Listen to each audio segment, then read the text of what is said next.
Hi, welcome to Week in Review, where we look at some of the headlines making news. I'm Phil O'Connor, the Live Enterprise Director. I'm joined today by Enterprise reporter Juliana Keeping, business editor Don Mecoy, and on the phone we have our Capitol reporter, watchdog reporter, today helping out over there at the Capitol, Randy Ellis. Let's go to Randy first off. Randy, last day of the legislature is today. A lot of stuff on their plates. Yesterday, the governor comes out very upset with one lawmaker in particular. What can you tell us about that? Well, they've been waiting all session to try and get criminal justice reform bills through, and it's high on a whole lot of people's agenda, not just the governor's, but on the business people of Oklahoma and people that support mental health and trying to change the system so that they can treat people that have mental illness and substance abuse problems rather than jailing them. And the idea was if you could shift those funds to do that you could, over time, you could save $2 billion over the next 10 years by incarcerating fewer people and freeing them. Unfortunately, I mean, it requires a number of bills to go through the legislature, and a whole bunch of those bills were bottled up for the majority of the session by Scott Biggs, the head of chairman of one of the committees. So she was calling him out yesterday as the session draws to in the end to try and get those bills out of committee. In the end, they ended up laying over essentially till the next session for the major bills that would have resulted in savings over time. So it's not going as she had planned on criminal justice reform, but if we're going to end the session today, one way or the other, probably by 5. And then the governor pointed out that one of the problems with that is if you push them over until next year again is an election year for the governorship, and the possibility of getting something through the legislature next year is even going to be more difficult than this year. So a lot of pressure on Scott Biggs this week, obviously. And then we've got revenue issues that are still on the table as well, right? We've got to get some work done in the House today. We have a lot of work done, both the House and the Senate, as they try and finish up work on their major revenue measures. I guess the big ones are $1.50 per pack cigarette fee. We don't call it a tax because we call it a tax, then you'd have to have a 3/4 vote, and they can't get a 3/4 vote, so they're calling it a fee and hoping that the Supreme Court will uphold them on that. They're counting on getting that through to raise $257 million. And also, they're pushing through a bill that will make buying a car a little more expensive.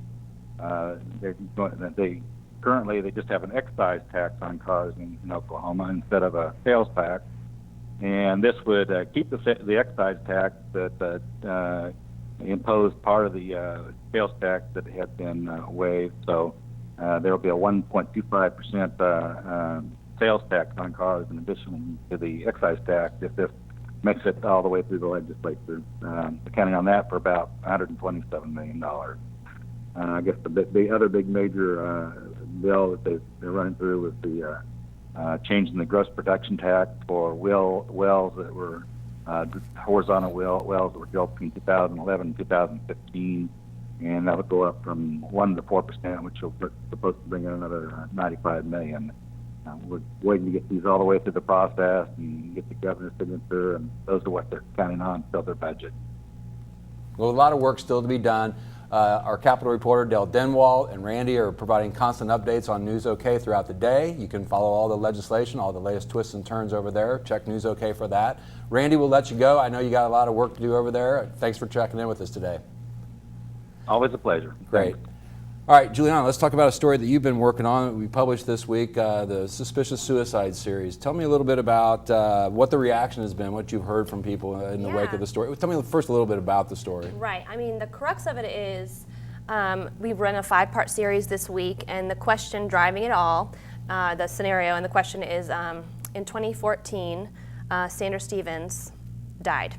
Police said that she committed suicide, and the medical examiner later agreed. So the question we ask is, did she really take her own life? And we took a lot of twists and turns in the 5 parts of the series, and it's been really well read and well received, and that's that. The crux being her family has always been suspicious of the nature of her mm-hmm. death.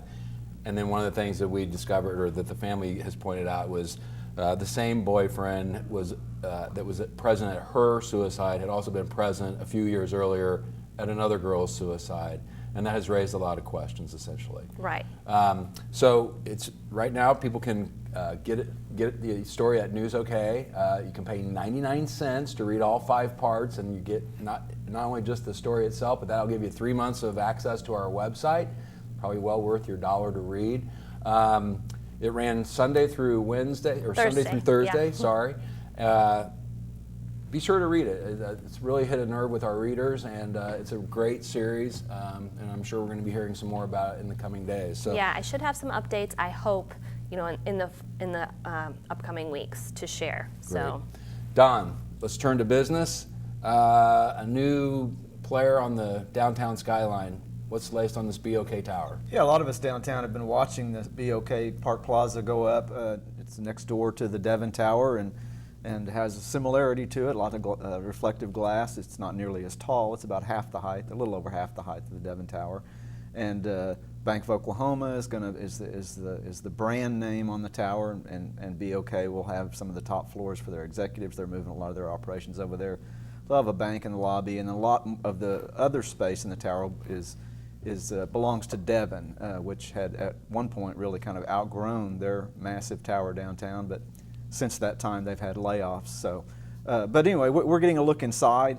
It's nearing completion. It's as tall as it's going to get right now, and they're starting to do a lot of work on the interior of the building. And we did a walkthrough. We've got some cool pictures. We got a guy to take some drone footage for us that'll be really cool that people can see on News OK. And you can start to get an idea of what it's going to look like and what it might be when that area opens up, and those of us who work and live downtown can kind of make that part of our day.